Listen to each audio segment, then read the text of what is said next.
உங்களுடைய ஸ்க்ரீனை ஃபுல் சைஸில் வச்சுக்காங்க நண்பா. அப்போ தான் உங்களுக்கு ஒரு கரெக்டான வியூவில் இருக்கும். நீங்கள் பார்த்தீங்கன்னா இந்த ஃபோட்டோ தான் நம்ம எடிட் பண்ண போகிறோம். ஸோ இந்த ஃபோட்டோ வந்து பார்த்தீங்கன்னா நம்ம ஆல்ரெடி கட் பண்ணி வச்சுட்டோம் நண்பா. ஸோ இந்த வீடியோவை நீங்கள் இப்போ தான் ஃபஸ்ட் டைம் பார்க்குறீங்களா இருந்தால் ஆல்ரெடி எப்படி ஒரு ஃபோட்டோவை ஈஸியாக கட் பண்ணுறது, லேயர் சேஞ்ச் பண்ணுறது, கிளாசிக் என்ன மேனிப்புலேஷன் என்ன நிறைய வீடியோ எக்ஸ்பிளைனிங்கோடு அப்லோட் பண்ணிக்கிறோம். நம்மளுடைய பிளேலிஸ்ட்டில் போய் செக் பண்ணி பாருங்கள். ஈஸியாக நீங்கள் தெரிஞ்சுக்கலாம் ஒரு ஃபோட்டோவை எப்படி கட் பண்ணுறதுன்னு. நெக்ஸ்ட் இந்த ஃபோட்டோ வந்து பார்த்தீங்கன்னா நம்ம ஆல்ரெடி கட் பண்ணி வச்சுட்டோம். ஸோ அதனால் பேக்ரவுண்டை செலக்ட் பண்ணிக்கிறேன் நண்பா. நான் எப்போவுமே சொல்கிற மாதிரி நம்மளோட ஃபோட்டோக்கு சம்மந்தப்பட்ட மாதிரி பேக்ரவுண்டை செலக்ட் பண்ணுங்க நண்பா. ஸோ நாம் இப்போ எடிட் பண்ணக்கூடிய பிக்கோடைய கான்செப்ட் வந்து கிறிஸ்மஸ்க்காக ஸ்பெஷல் பிக்காக நம்ம எடிட் பண்ணுறோம். ஸோ அப்போ கிறிஸ்மஸ்ங்கும் போது பார்த்தீங்கன்னா இந்த மாதிரி வின்டர் சீசன் பேக்ரவுண்ட்ஸை வந்து நீங்கள் டவுன்லோட் பண்ணிக்காங்க நண்பா. ஸோ இதில் வந்து பார்த்தீங்கன்னா நம்ம கட் பண்ணி வச்சிருக்கக்கூடிய ஃபோட்டோவை ஆட் பண்ணலாம். ஸோ அதுக்கு முன்னாடி வந்து நம்ம இந்த ஃபோட்டோ வந்து கிராப் பண்ணலாம். டூல்ஸ் கிளிக் பண்ணிக்காங்க. ஸோ உங்களுடைய இமேஜுக்கு தகுந்த மாதிரி அந்த பேக்ரவுண்டை வந்து கிராப் பண்ணிக்காங்க நண்பா. கிராப் பண்ண அப்புறம் பார்த்தீங்கன்னா நம்மளுடைய பேக்ரவுண்டை வந்து நம்ம செலக்ட் பண்ணதும் அப்படியே நம்மளுடைய லேயரை வந்து செட் பண்ணக்கூடாது. ஸோ அந்த பேக்ரவுண்டை வந்து நமக்கு தகுந்த மாதிரி எடிட் பண்ண அப்புறம் தான் அதில் லேயர் செட் பண்ணணும். ஸோ இதில் வந்து இன்னும் இதில் என்ன ஆட் பண்ணலான்னு பார்த்தீங்கன்னா கொஞ்சம் எஃபெக்டிவாக இருக்கிறதுக்காக பார்த்தீங்கன்னா நம்ம கிறிஸ்மஸ் ட்ரீயை வந்து அதில் ஆட் பண்ணலாம் நண்பா. கிறிஸ்மஸ் ட்ரீ அப்படின்னு நீங்கள் டவுன்லோட் பண்ணி வச்சுக்காங்க. ஸோ ஆட் ஃபோட்டோ கிளிக் பண்ணிட்டு அதில் ஆட் பண்ணலாம். ஸோ ஓகே நண்பா, இந்த மாதிரி கிறிஸ்மஸ் ட்ரீயை வந்து இதில் ஆட் பண்ணலாம். ஸோ கரெக்டாக வந்து ரியலாக அந்த இமேஜ் பார்க்கும்போது எந்த சைஸில் இருக்குமோ அந்த சைஸில் அதை செட் பண்ணிவிட்டு எரேசரை கிளிக் பண்ணிவிட்டு பார்த்தீங்கன்னா கரெக்டாக அந்த கீழெல்லாம் எரேஸ் பண்ணியிருக்கேன் நண்பா. கிளிக் பண்ணிட்டு எஃப்எக்ஸை கிளிக் பண்ணிக்காங்க நண்பா. அதில் ஹெச்டிஆர் அப்படிங்கிறத கிளிக் பண்ணிக்காங்க. அதில் வந்து உங்களுடைய ஃபோட்டோ வந்து கொஞ்சம் வந்து ஹெச்டிஆர் கொடுத்துருக்காங்க. ஒரு 94-95% கொடுத்துருக்காங்க நண்பா. கொடுத்தப்புறம் பார்த்தீங்கன்னா அதை ஓகே கொடுத்துருக்காங்க. ஓகே கொடுத்தப்புறம் மறுபடியும் எஃபெக்டை கிளிக் பண்ணிக்காங்க. மறுபடியும் பார்த்தீங்கன்னா இந்த பிளர் அப்படிங்கிறத கிளிக் பண்ணிக்காங்க. இந்த பிளர் அப்படிங்கிற ஆப்ஷன் கிளிக் பண்ணிக்காங்க நண்பா. இந்த வீடியோ ஃபுல்லாக நீங்கள் வந்து ஸ்கிப் பண்ணாமல் பாருங்கள் நண்பா. அப்போ தான் உங்களுக்கு புரியும். ஸோ நான் வந்து உங்களுக்கு மெயினாக அந்த டூல்ஸை மட்டும் சொல்லிட்டு போயிட தெரியும். நான் வந்து உங்களுக்கு லைவாக எடிட் பண்ணுற மாதிரி உங்களுக்கு லைவாக எடிட் பண்ணி காட்டுற மாதிரி நான் உங்களுக்கு சொல்லி கொடுத்துட்ருக்குறேன். ஸோ அதனால தான் இந்த வீடியோவும் பார்த்தீங்கன்னா லென்த்தாக இருக்குது. அதனால தான் உங்களுக்கு வந்து நான் ஸ்கிப் பண்ணாமல் பாருங்கள். அப்போ தான் புரியும்னு சொல்கிறேன். ஸோ இந்த பிளர் அப்படிங்கிறத ஒரு 6% வச்சுக்கோங்க நண்பா. மறுபடியும் இதை ஓகே கொடுத்துக்காங்க. ஓகே, நெக்ஸ்ட் வந்து பார்த்தீங்கன்னா இப்போ வந்து நம்ம இதில் நம்ம கட் பண்ணி வச்சிருக்கக்கூடிய ஃபோட்டோ வந்து ஆட் பண்ணலாம். ஸோ அதனால் நான் இப்போ உங்களுக்கு புரிஞ்சிருக்கும். டேரெக்டாக ஒரு பேக்ரவுண்டில் போய் நம்மளோட லேயரை செட் பண்ணாமல் அந்த பேக்ரவுண்ட் வந்து ஃபஸ்ட்டு கொஞ்சம் எடிட் பண்ண அப்புறம் நம்மளுடைய லேயரை வந்து செட் பண்ணலாம் நண்பா. ஸோ இந்த வீடியோ வந்து நீங்கள் ஸ்கிப் பண்ணாமல் பாருங்கள்.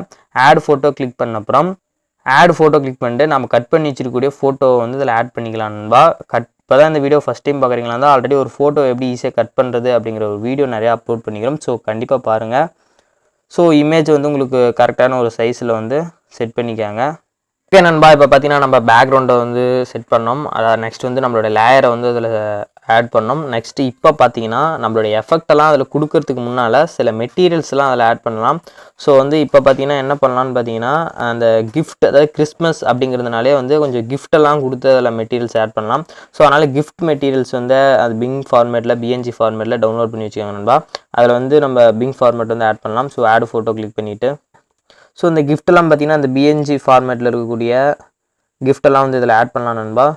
ஸோ இந்த இடத்துல தான் நண்பா நான் உங்களை வந்து அந்த கெஸ்ஸிங் பண்ணுங்க எடிட்டிங்னாலே கெஸ்ஸிங் தான் சொல்கிறேன் நான். ஏன்னா அதாவது ஒரு ஃபோட்டோவை எடுத்துக்கிட்டோம்னா அது எந்த மாதிரிலாம் வந்து அதில் ஆட் பண்ணலாம், எந்த மாதிரி எடிட் பண்ணலாங்கிறத கெஸ் பண்ணி தான் எடிட் பண்ணணும். ஏன்னா எதுவுமே வந்து ஒரு ப்ரொசீஜர் மூலிமா இல்லை. எது இப்படி தான் பண்ணணும், அதாவது அப்படி தான் பண்ணணுங்கிறதுல எதுவுமே இல்லை. ஸோ இந்த இடத்துல தான் நம்ம கெஸ் பண்ணணும். ஸோ இந்த இடத்துல வந்து ஒரு சிட்டிங்கு, அந்த அந்த உட்காந்துருக்க பக்கத்தில் வந்து பார்த்திங்கன்னா நம்ம கிறிஸ்மஸ் சம்மந்தமாக வந்து கிஃப்ட்லாம் வந்து ஆட் பண்ணலாம். அப்படி நீங்களே வந்து சின்ன கெஸ்ஸிங் பண்ணி ஆட் பண்ணணும். ஸோ அதுக்கு தான் நண்பா நான் சொல்கிறேன். நெக்ஸ்ட்டு வந்து இந்த எரேசர் கிளிக் பண்ணிட்டு கரெக்டாக அக்யூராக அந்த கிஃப்ட்டு மட்டும் இருக்கிற மாதிரி. ஓகே நண்பா, இப்போ பார்த்தீங்கன்னா நம்ம வந்து இந்த கிஃப்டெல்லாம் வந்து அதில் ஆட் பண்ணிட்டோம். ஸோ இப்போ வந்து என்ன பண்ணலாம்னா, அதாவது கிறிஸ்மஸ்னாலே வந்து பார்த்திங்கன்னா ஒரு வின்டர் சீசன் தான் இருக்கும். ஸோ அந்த வின்டர் சீசனில் அந்த கிறிஸ்மஸ்லாம் பார்த்திங்கன்னா அந்த ஸ்னோபிங்கை வந்து ஆட் பண்ணலாம். ஸோ அதனால் உங்கள் வந்து பார்த்திங்கன்னா ஆட் ஃபோட்டோ கிளிக் பண்ணிட்டு ஸ்னோபிங் ஆட் பண்ணலாம். ஸோ இந்த மாதிரி ஸ்னோபிங் வந்து டிரான்ஸ்பரண்டில் வந்து நீங்கள் டவுன்லோட் பண்ணி வச்சுக்கோங்க நண்பா. நெக்ஸ்ட் இதை வந்து பிளெண்ட் பண்ணலாம். ஸ்க்ரீன் பண்ணிங்கன்னா பார்த்தீங்கன்னா ரொம்ப சூப்பராகவே இருக்கும். இந்த ஒரு அப்படியே ஒரு எஃபெக்டிவாக நல்லா ஒரு அந்த ஸ்னோபிங் வந்து அந்த பர்ஃபெக்டாக இருக்கும் நண்பா. ஸோ இந்த மாதிரி வந்து ஆட் பண்ணிக்கோங்க. ஸோ நெக்ஸ்ட் இப்போ வந்து பார்த்திங்கன்னா என்ன ஆட் பண்ணலான்னு பார்த்தீங்கன்னா நண்பா அதாவது கிறிஸ்மஸ்னாலே அந்த கிறிஸ்மஸ் கேப் வந்து ஆட் பண்ணலாம். ஸோ இந்த மாதிரி தான் நீங்கள் வந்து கெஸ்ஸிங் பண்ணணும், அதாவது யோசிக்கணும். இந்த ஃபோட்டோவுக்கு சம்மந்தப்பட்ட என்னென்ன ஆட் பண்ணலாம், எப்படிலாம் எடிட் பண்ணலாம், எந்த மாதிரி எஃபெக்ட்ஸ் ஆட் பண்ணலாம்னு யோசிக்கணும். ஸோ அதனால் வந்து இப்போ வந்து என்ன பண்ணலான்னு பார்த்தீங்கன்னா அந்த கிறிஸ்மஸ் கேப் வந்து ஆட் பண்ணலாம். அது பிஎன்ஜி ஃபார்மேட்டில் டவுன்லோட் பண்ணி வச்சுக்காங்க நண்பா. ஆட் ஃபோட்டோ கிளிக் பண்ணிட்டு ஸோ இந்த மாதிரி வந்து நீங்கள் பிஎன்ஜி ஃபார்மேட்டில் வந்து இந்த மாதிரி வந்து கேப்பை வந்து டவுன்லோட் பண்ணி வச்சுக்காங்க நண்பா, அதாவது கிறிஸ்மஸ் கேப்பை. ஸோ வந்து இப்போ நீங்கள் ஒரு இமேஜின் பண்ணுங்கள், ஒரு இமேஜின் பண்ணி பாருங்கள் கரெக்டாக வந்து அந்த கேப் வந்து எந்த சைஸில் இருக்குன்னு. அதை பண்ணிவிட்டு பார்த்தீங்கன்னா எரேசரை கிளிக் பண்ணிவிட்டு அந்த கார்னரை மட்டும் எரேஸ் பண்ணிக்காங்க. ஒரு ரியலாக அந்த கேப் நம்மளுடைய ஹெட்டில் இருந்தால் எந்த மாதிரி ஒரு லுக்கில் இருக்கும் அப்படின்னு. ஓகே கொடுத்த அப்புறம் இப்போ பார்த்தீங்கன்னா நம்ம வந்து டேரெக்டாக எஃபெக்ட்டுக்கு போயிடுங்க. எஃபெக்ட்டுக்கு போயிட்டு இந்த ஹெச்டிஆர் அப்படிங்கிறத கிளிக் பண்ணிக்காங்க. அதில் வந்து பார்த்தீங்கன்னா என்ன பண்ணுறீங்கன்னா இந்த அன்ஷார்ப்புங்கிறத ஃபுல்லாக கம்மி பண்ணிடுங்க. இப்போ இந்த பிளர்ரை வந்து அட்ஜஸ்ட்மெண்ட் பண்ணி பாருங்கள், உங்களுக்கு ஒரு 3D எஃபெக்டில் இருக்கும். ஸோ அந்த ஃபேடை வந்து ஃபுல்லாக வச்சுக்கோங்க. நெக்ஸ்ட் வந்து எஃபெக்டை கிளிக் பண்ணிக்காங்க நண்பா. எஃபெக்டை கிளிக் பண்ண அப்புறம் பார்த்தீங்கன்னா ஆர்டிஸ்டிக்கில் லாஸ்ட்டாக போய்க்காங்க. லாஸ்ட்டாக போயிட்டு வந்து என்ன பண்ணுறீங்கன்னா இந்த கார்ட்டூன் லைசர் அப்படிங்கிறத கிளிக் பண்ணிக்காங்க. அதை வந்து ஃபேட் வந்து அட்ஜஸ்ட்மெண்ட் பண்ணி பாருங்கள். ஃபேட் வந்து பார்த்திங்கன்னா ஒரு 97% வச்சுக்கோங்க. அந்த ஒரு கார்ட்டூன் லைசர்னால் அந்த ஒரு 3D எஃபெக்ட்டுக்கு கொண்டு வரதுக்காக. நெக்ஸ்ட்டு எஃபெக்டை கிளிக் பண்ணிக்காங்க நண்பா. HDR2 அப்படிங்கிறத கிளிக் பண்ணிக்காங்க. இந்த HDR2 கிளிக் பண்ணிக்காங்க. இந்த HDR2 கிளிக் பண்ண அப்புறம் என்ன பண்ணுறீங்கன்னா இந்த அன்ஷார்ப் ஃபுல்லாக கம்மி பண்ணிடுங்க. இந்த பிளர் வந்து இப்போ அட்ஜஸ்ட்மெண்ட் பண்ணி பாருங்கள். நெக்ஸ்ட்டு எஃபெக்டை கிளிக் பண்ணிக்காங்க நண்பா. எஃபெக்டை கிளிக் பண்ண அப்புறம் எஃபெக்ட்ஸ் கிளிக் பண்ணிக்காங்க. அதில் பார்த்தீங்கன்னா டார்ஜர் அப்படிங்கிற எஃபெக்ட் கிளிக் பண்ணிக்காங்க. அதை என்ன பண்ணுறீங்கன்னா ஃபுல்லாக வச்சுக்காங்க. ஃபுல்லாக வச்ச அப்புறம் எரேசரை கிளிக் பண்ணிட்டு நம்மளுடைய ஃபேஸ் அண்ட் பாடி மட்டும் வந்து அதை எரேஸ் பண்ணிக்காங்க. எஃபெக்டை கிளிக் பண்ண அப்புறம் பார்த்தீங்கன்னா ஆர்டிஸ்டிக் கிளிக் பண்ணிக்காங்க. அதில் வந்து பார்த்தீங்கன்னா ஃபேட்டல் 1 அப்படிங்கிறத கிளிக் பண்ணிட்டு அந்த ஃபேட்டலை வந்து அட்ஜஸ்ட்மெண்ட் பண்ணுங்கள் அந்த மூமெண்ட்டை.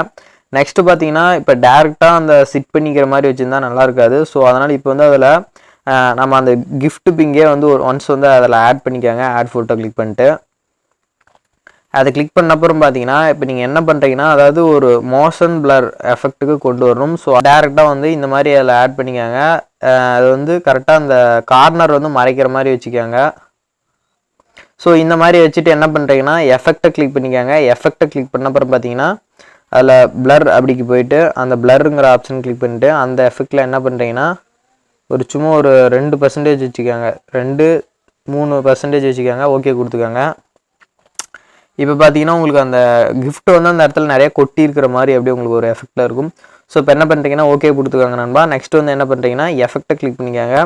எஃபெக்டை கிளிக் பண்ண அப்புறம் பார்த்தீங்கன்னா விக்னேட் பண்ணலாம். ஸோ அதை வந்து ஃபேட் வந்து அட்ஜஸ்ட்மெண்ட் பண்ணி பார்த்துக்காங்க, சைஸும் ஃபேடும். ஸோ இந்த மாதிரி வந்து பார்த்தீங்கன்னா மேரி கிறிஸ்மஸ் அப்படிங்கிற ஒரு டெக்ஸ்ட் பிங்கையும் நீங்கள் டவுன்லோட் பண்ணி வச்சுக்காங்க. அதை நெக்ஸ்ட் வந்து இதில் ஆட் பண்ணிக்காங்க நண்பா. எஃபெக்டை கிளிக் பண்ணிக்காங்க. எஃபெக்டை கிளிக் பண்ண அப்புறம் பார்த்தீங்கன்னா லாஸ்ட் பார்த்தீங்கன்னா கார்ட்டூன் லைசர் அப்படின்னு இருக்கும். ஸோ அதுதான் பார்த்தீங்கன்னா உங்களுக்கு ஒரு கார்ட்டூன் லைசர் எஃபெக்ட்டுக்கு வந்து கொண்டு வரும். ஸோ என்ன பண்ணுறீங்கன்னா ஒரு 90% வச்சுக்காங்க. ஸோ 90% வச்சுக்கிட்டிங்கன்னா உங்களுக்கு ஒரு பக்காவாக இருக்குது இப்போ பிக்கு. ஸோ இந்த மாதிரி தான் வந்து பார்த்திங்கன்னா நம்ம எடிட் பண்ணணும். ஓகே கொடுத்துக்காங்க. ஸோ இதுக்கு மேலே பார்த்தீங்கன்னா உங்களோட டெக்ஸ்ட்டு லாகோ என்ன வேணால் ஆட் பண்ணிக்காங்க நண்பா. இந்த வீடியோ வந்து நீங்கள் ஸ்கிப் பண்ணாமல் பார்த்துருந்தீங்கன்னா கண்டிப்பாக நீங்களும் இதே மாதிரி எடிட் பண்ணலாம். ஸோ இந்த மாதிரி தான் வந்து ஒரு ஃபோட்டோ எடிட் பண்ணணும். ஸோ அதனால தான் நான் வந்து எல்லா வீடியோலையும் சொல்கிறேன், வீடியோ வந்து ஸ்கிப் பண்ணாமல் பாருங்கள். அப்போ தான் உங்களுக்கு வந்து என்னென்ன டூல்ஸ் யூஸ் பண்ணுறோங்கிறது புரியும் அப்படிங்கிறதுனால. ஸோ ஓகே இந்த வீடியோ நீங்கள் பார்த்துருந்தீங்கனாலே புரிஞ்சிருக்கும். ஸோ இந்த வீடியோ நீங்கள் இப்போ தான் ஃபஸ்ட் டைம் பார்க்குறீங்களா இருந்தால் நீங்கள் வந்து ஒரு ஃபோட்டோ எப்படி ஈஸியாக கட் பண்ணுறதுங்கிறது முதல் கொண்டு அடிப்படையிலேருந்து நிறைய வீடியோ நம்ம அப்லோட் பண்ணிக்கிறோம். ஸோ ப்ளேலிஸ்ட்டில் போய் செக் பண்ணி பாருங்கள் நண்பா, உங்களுக்கு ஒரு கிளாரிட்டி கிடைக்கும். ஸோ இந்த வீடியோ பிடிச்சிருந்தா லைக் பண்ணுங்கள், ஷேர் பண்ணுங்கள், மறக்காமல் நம்ம சேனலை சப்ஸ்கிரைப் பண்ணுங்கள். தேங்க்ஸ் ஃபார் வாட்சிங்.